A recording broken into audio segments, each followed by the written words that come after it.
Okay. Let's see if you see a light there. Okay. All right. This is David DeTorres. I'm doing a personal history of my father, Manuel Carbullido DeTorres. It's the 2nd of July, 2013. We're at his home in Colorado Springs. And Dad's going to start with a short history of Guam. And once we do that, then we'll start going into some stories about Guam. And enjoy. Okay, Dad, the floor is yours. Yeah.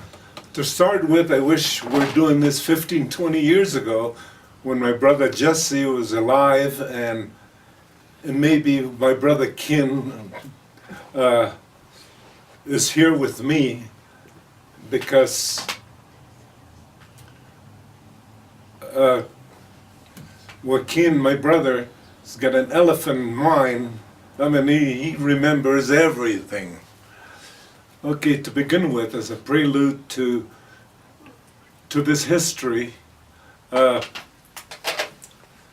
wrote this, I believe, when I was in high school, or maybe when I was in college. Let me just give you a brief, if not a very short history of Guam. Guam is the southernest, the island of the Marianas, the southernest island, the biggest in the Marianas Island. Guam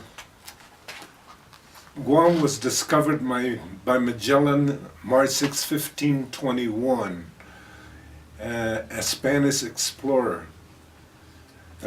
The rest of the Marianas were sold to Germany by Spain.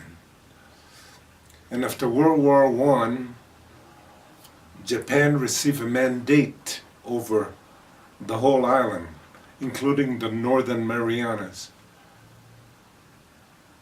The rest of the island became, like Saipan and Tinian and Rota, became a Japanese protectorate, and Guam, after the Spanish-American War, became an American possession.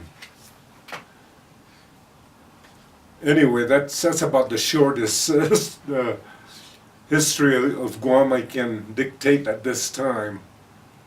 Anyway, this goes back to around 1937. That's all I can remember. Prior to that, was 5 or 6 years old, and I don't remember anything. Like I said, I wish we did this 15, 20 years ago, because presently I have CRS. So, like my daughter Penny said, Dad, you just can't remember shit. CRS.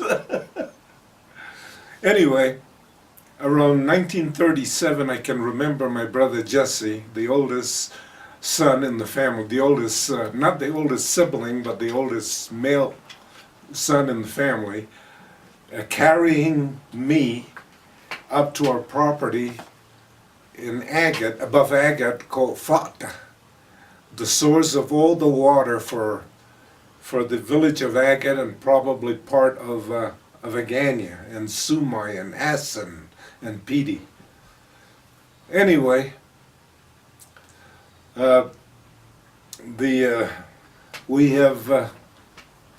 had 16 acres or hectares or whatever it is.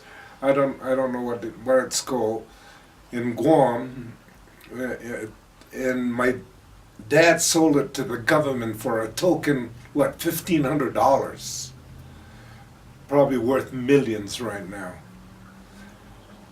Anyway, that's what I remember growing up in Agate. And around 1940, well, anyway, prior to that, we had the second biggest house in Agate. We had the only saloon, it's called Saloon, where we sell beer and soft drinks and other little groceries and everything. And to the north of us is the biggest house, Esther Chaco. My first cousin, Dolores, Carbullido married Frank Chuckle, and they owned the biggest house there, 2-story brick house or concrete house, where they have stores on the first floor and the second floor.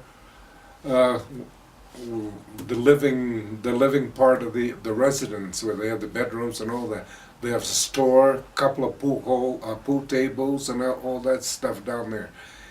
And we, like I said, we had the saloon, the bar, and everything, and people worked for us. My uncle, I know,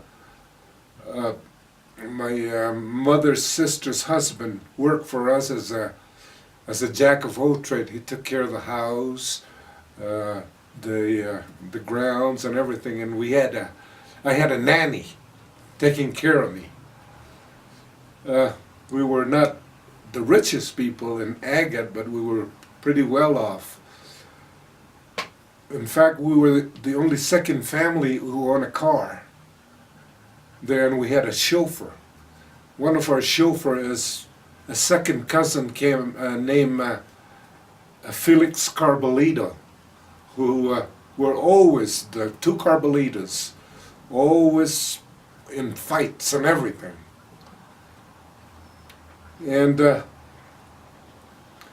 remember my mom and I took the jitney, they call it a jitney, it's like a little bus, to Sumai, that's where the Naval Air Station was, to go shopping, because at the commissary or the BX over there, the naval at the naval base.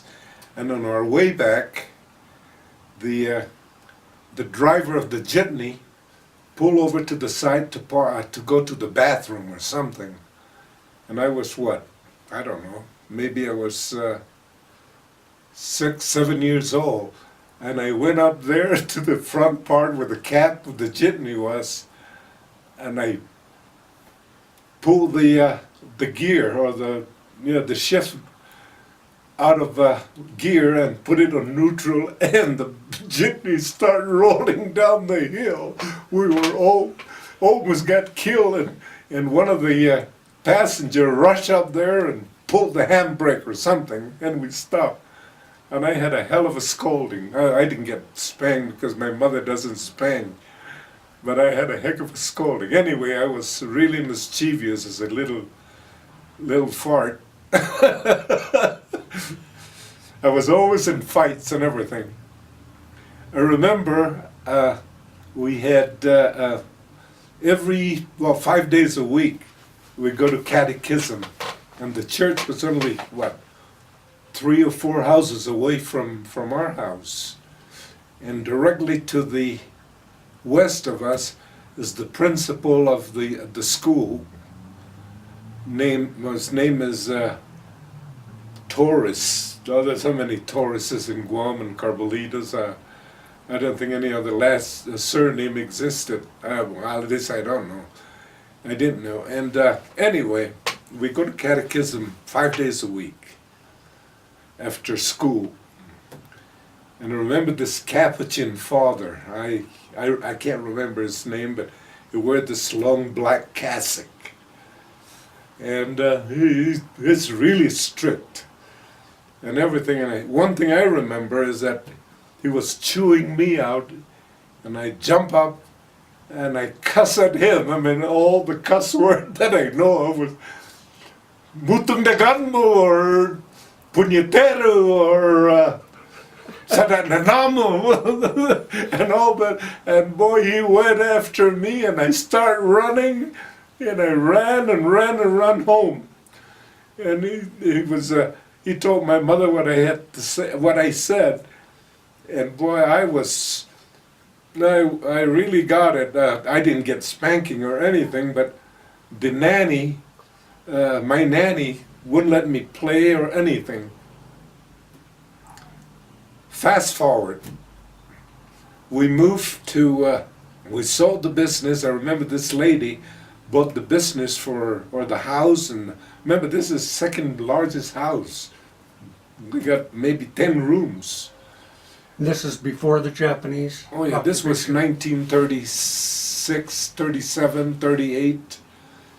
Yeah, up to 1938. And my mom put the house up for sale because she's the matriarch of the family and she runs everything.